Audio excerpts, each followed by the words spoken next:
নমস্কার বন্ধুরা, আজকে আর একটা নতুন রেসিপি নিয়ে চলে এলাম। আসলে কি দেখতেই পাচ্ছ পটলগুলো একটু পেকে গেছিলো ফ্রিজে থাকতে, থাকতে। তো পাকা পটল আমার খেতে একদম ভাল লাগে না, তাই মনে হলো একটু স্পাইসি করে খাই যাতে খেতে টেস্টি লাগে। কিন্তু তেলও বেশি খাওয়া যাবে না।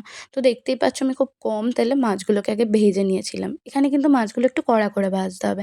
কেননা স্পাইসি তরকারি করলে সেখানে কাঁচা থাকলে মাছগুলো একটু আঁশটে গন্ধ লাগে। তার জন্য মাছটাকে ভালো করে প্রথমে ভেজে নিতে হবে।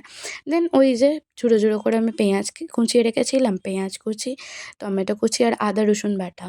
লঙ্কাও ছিল তার সাথে। সেই পেস্টটাকে দিয়ে একটু নুন, হলুদ, লঙ্কা গুঁড়ো আর একটা দিয়েছিলাম গরম মশলা। অ্যাকচুয়ালি এটা শাহি গরম মশলা গুঁড়ো দিইনি।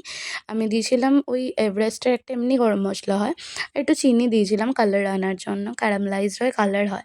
আর আমি এখানে দেখো আলু পটলগুলো আগে থেকে ভেজে রাখিনি। কারণ তেল ওই যে বললাম না তেলটা অ্যাভয়েড করতে চাইছিলাম। তার জন্য আমি ওই মশলার সাথে এটাকে কষিয়ে নিয়েছিলাম। দেখবে কষানো তরকারির টেস্ট হয়।